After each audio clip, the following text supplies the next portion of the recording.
नमस्कार, स्वागत है आपका हमारे इस यूट्यूब चैनल पर। मैं मुनमुन श्रीवास्तव आपका हार्दिक अभिनंदन करता हूं।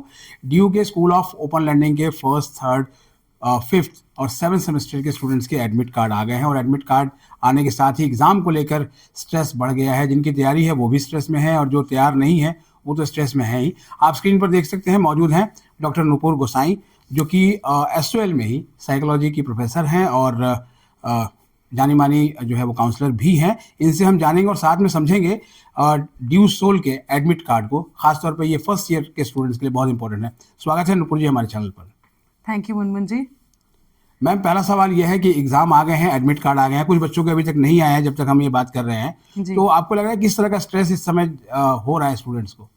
जी मुनमुन जी, मुझे लगता है एग्जाम किसी भी तरह का किसी भी स्टेज पे बच्चों को स्ट्रेस हमेशा रहता है। बच्चों को क्या, स्ट्रेस एक ऐसी चीज़ है जो हर एक को रहती है, तो उसको मैनेज करना और उसको पॉजिटिव की तरफ लेके जाना बहुत ज़रूरी है।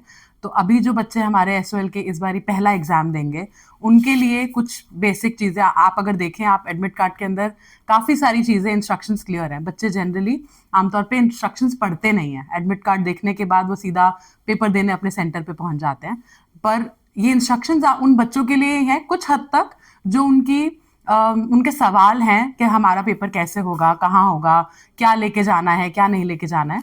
ये एडमिट कार्ड की इंस्ट्रक्शंस उनको रिजॉल्व करती हैं। बाकी जो स्ट्रेस से रिलेटेड जो साइकोलॉजिकल चीजें हैं, वो आप, मुझे पता है आप अभी थोड़ी देर में मुझसे पूछेंगे, जिनके ऊपर हम बात करेंगे। जी, तो एडमिट कार्ड जैसे आ गया और बच्चे ने अपना प्रिंट करके देख लिया, तो पहली चीज क्या ध्यान में रखे वो? मुनमुन जी, मुझे लगता है सबसे पहली चीज तो उनका सेंटर कौन सा है। हर बच्चे का अपना एक सेंटर है जो उसके एडमिट कार्ड के ऊपर रिफ्लेक्ट होगा कि उसका एग्जाम किस जगह पर है। आमतौर पे बच्चे ये कहते हैं कि हम एसओएल के बच्चे हैं तो हम एसओएल में ही जाके एग्जाम देंगे, बट ऐसा नहीं है। एसओएल के पास बहुत सारे बच्चे हैं, तो आप अपने एडमिट कार्ड पे बहुत क्लियरली ये देखें कि आपका सेंटर कौन सा पड़ा है। उसके बाद जब आपने अपनी फी रिसीट निकाली होगी, आपके जितने भी एग्जाम होंगे, आप वो जरूर चेक कर ले कि आपके सारे एग्जाम उस एडमिट कार्ड में रिफ्लेक्ट हो रहे हैं। हो सकता है कोई आपका एग्जाम अगर बाय किसी भी कारण उसमें नहीं दिख रहा, प्रिंटिंग का कुछ एरर है, तो आप उसको इमीडिएट बेसिस पे करेक्ट कराएं।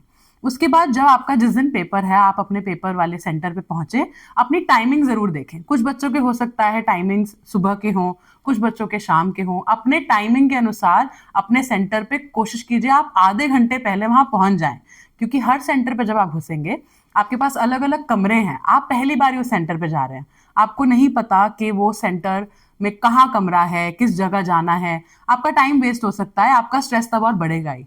कोशिश करें आधे घंटे पहले जाके थोड़ा उस जगह से अक्वेंट हो जाएं। आपने कहाँ जाना है, किस कमरे में आपकी सिटिंग अरेंजमेंट है, कहाँ बैठना है।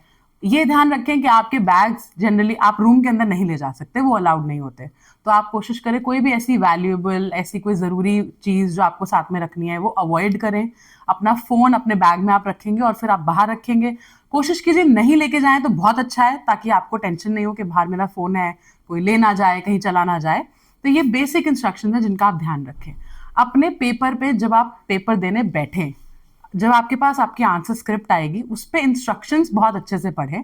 बच्चे जल्दबाजी में अपना रोल नंबर गलत लिखते हैं। कई बारी बच्चे रोल नंबर लिख देते हैं एग्जाम रोल नंबर की बजाय।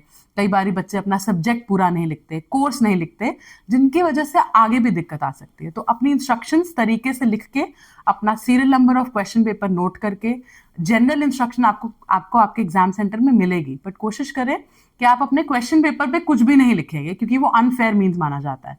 और अब दिल्ली यूनिवर्सिटी के अनफेयर मीन्स के सारे रूल्स एंड रेगुलेशंस बहुत स्ट्रिक्ट हैं।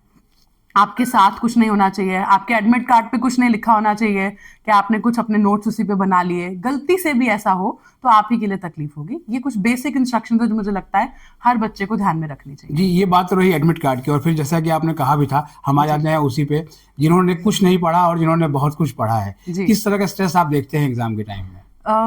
मुनमुन जी, स्ट्रेस जैसे मैंने कहा एक ऐसी चीज़ है जो अनअवॉइडेबल है, होगी ही होगी। तो मुझे लगता है तैयारी के पॉइंट ऑफ व्यू से इस वक्त बच्चों को अब अपने किताबें लेके, अपने एसएलएम लेके तैयार हो जाना चाहिए। हर पेपर के आपके पास एक डेडलाइन है। किसी का अगर कल पेपर है और आप आज ये सुन रहे हैं, तो आप ध्यान रखिए कि आप अपना सिलेबस देख लीजिए। अपने क्वेश्चन के कितने आपने अटेम्प्ट करने हैं, मिनिमम कितने क्वेश्चन अटेम्प्ट करने हैं, आपके पासिंग मार्क्स कितने हैं, ये सारी चीज़ें एक तो पता होनी चाहिए।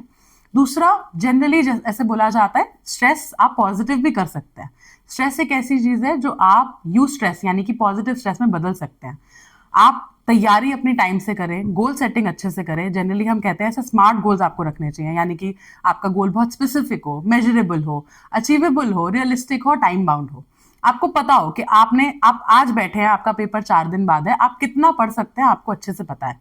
और एक टेक्निक ऐसी कही जाती है कि आप 25 मिनट पढ़ें, 5 मिनट का ब्रेक दें, एक्टिव रिकॉल करें, यानी कि याद करने की कोशिश करें कि आपने क्या पढ़ा है, और फिर वापस 25 मिनट पढ़ें। इससे आपकी थोड़ी जो रिटेंशन की क्षमता है वो बढ़ जाएगी।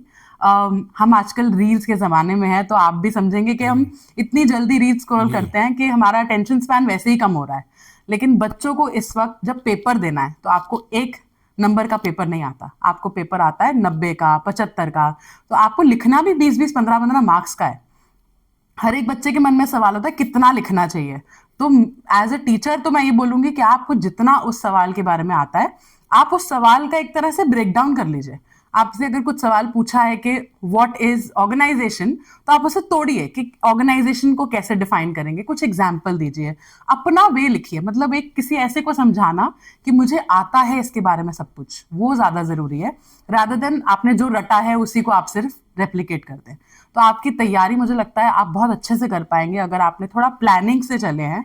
अपनी सारी डेट शीट में आप अपने प्लान बना लीजिए कि कब पहला पेपर है, उसकी कितनी तैयारी हुई है, कितना आपका एक टाइम टेबल स्केड्यूल बन जाए। चाहे आप टू द टी फॉलो नहीं भी कर पाए, लेकिन एक टू डू लिस्ट की तरह एक एक चैप्टर, एक एक जो है यूनिट कंप्लीट करते हुए आगे बढ़ेंगे, तो आपके लिए आसानी रहेगी। अच्छा, जब एक पेपर से दूसरे पेपर के बीच में जो गैप होता है तो प्रोक्रेस्टिनेशन बहुत होता है, जी। ठीक है, तो उससे कैसे बचें?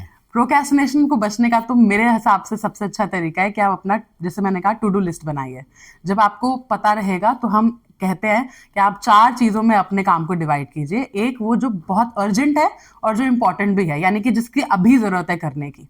दूसरा वो टास्क जो आपका अर्जेंट है लेकिन इम्पोर्टेंट नहीं है, जो एग्जाम आपके लिए नहीं है। एग्जाम आपके लिए अर्जेंट भी और इम्पोर्टेंट भी है। तीसरा वो काम जो आपका ना ही अर्जेंट है ना ही इंपॉर्टेंट है। और चौथा जो मतलब अर्जेंट नहीं है लेकिन अभी इंपॉर्टेंट है। तो आप अर्जेंट और इंपॉर्टेंट को अगर 4 खानों में एक खिड़की की तरह बांटेंगे तो आपके लिए बहुत आसान हो जाएगा। तो वो चीज़ जो सबसे ज़रूरी है और अभी जिसकी अर्जेंसी है उसको सबसे पहले टेकअप करें। यानी कि अगर कोई पेपर ऐसा है जिसका कुछ तैयारी नहीं है, पेपर का जो टाइमलाइन है वो बहुत जल्दी है, वो सबसे पहले होना चाहिए। वो पेपर जिसकी तैयारी है, टाइमलाइन भी जल्दी है, वो थोड़ा वेट अगर कर सके, उस हिसाब से अगर आप अपनी प्लानिंग करेंगे तो काफ़ी आसान हो जाएगा। अच्छा, ये तो हो गई तैयारी की बात। पहुंच गए एडमिट कार्ड लेके एग्जाम सेंटर पे जी। और वहाँ क्वेश्चन पेपर हम हाथ में आ गया, जी। उसके बाद किस तरह का स्ट्रेस होता है?